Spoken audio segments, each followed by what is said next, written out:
in the large arsenal of xenomorph biological abilities might just be one of their most useful and also terrifying capabilities that we know of.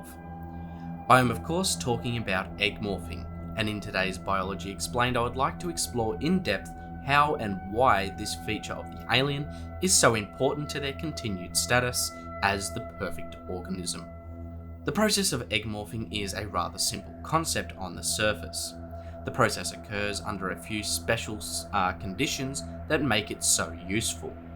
If there is not a xenomorph queen present for them, so no matriarch in order to produce eggs to fuel the hive's growth, in this case, there is generally only a handful, if not a single xenomorph in a specific area, such as in the case of the big chap on the Nostromo. Not having enough time and energy to molt into a queen itself due to the potential dangers posed by its environment, instead, the xenomorph will go about procuring as many hosts as it can. But these unlucky few won't simply be hosts to Chestbursters via FaceHuggers, as there is no FaceHuggers or Ovomorphs as of yet. Instead, they will become the Ovomorphs and FaceHuggers. The xenomorph will act to capture host bodies and cocoon it via the xenomorph's powerful organic resin secretions. From this point, an unknown process occurs in which some kind of metamorphosis or growth begins. Through this process, the raw materials of the host's organic matter is broken down and used to fuel the growth of a xenomorph ovomorph or their egg, containing a viable facehugger that once matured is able to spawn a second xenomorph to continue the hive's work. This means that from a single drone xenomorph, an entire hive can eventually be generated without the need of a queen. This is a great way for the xenomorphs to ensure that without a queen, the species can live on. However, as you can probably tell, this process uses much more energy and time to generate a facehugger than that would be needed to spawn one from a host that will then need another host to spawn a new xenomorph. Whereas usually there is only a sole host required per xenomorph, therefore being a time-consuming and very resource-intensive procedure.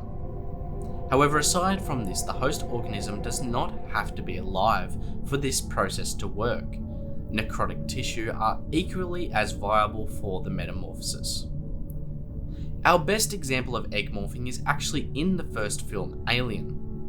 As Ripley prepares to be done with the Nostromo and its many horrors that she had to endure whilst there, she came across a nest or hive-like structure.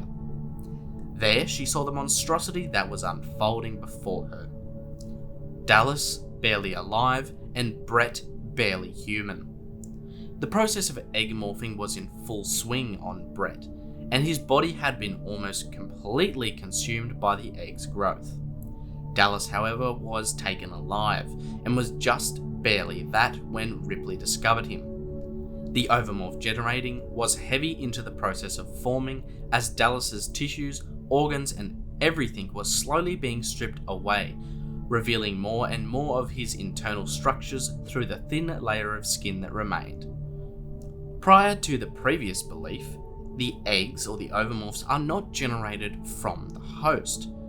And by saying that, the host does not transform into an egg, so metamorphosis probably isn't the most true term. The ovomorph simply uses the host's raw materials as a food source during its growth, using every last scrap of material. The ovomorph presents a great survival mechanism for the xenomorphs. Aside from simply the one mainstream way that we are aware of in terms of reproduction. Egg morphing allows for the hive to continue its growth in the absence of a queen or whilst one is waiting to generate. It actually is very likely that the egg morphing, when allowed to occur properly, like on LV426 in the case of Hadley's Hope, could be the main way to allow for a queen to generate, with the original xenomorph or xenomorphs morphing a few hosts into xenomorph eggs, allowing for a single queen to molt, as this xenomorph can remain in the hive and use its collective energy to grow into an egg-bearing monarch. Likewise, the egg morphing process could also generate an ovomorph containing a royal facehugger, which is able to directly implant a host with a queen xenomorph's embryo, much like that seen in Alien 3, with this creature being the creature that gave Ripley her queen. It's also entirely possible that after a host has been cocooned and made subject to a chestburster eruption, that this body will then either be digested by the hive to grow larger or begin the process of egg morphing. However, this fact is speculation and we have not yet seen a case of this, even though I think it's fairly likely considering that egg morphing can easily occur with necrotic tissue. Either way, I think this method of reproduction is a fantastic addition to the Xenomorph's array of horrific abilities to survive and endure, to ensure that this beast can continue its bloodline and see biological dominance over its less developed organism prey. Before I go, I just wanted to let you guys know about the merch store called ACHERON's Colonial Marketplace. Here you can pick up a variety of ACHERON and alien themed merch from 3 distinct product lines, including shirts, hoodies, mugs, blankets, stickers, bags, and even phone cases. So if you want to support the channel and look good doing it, pick up some ACHERON merch. But what other videos would you guys like to see?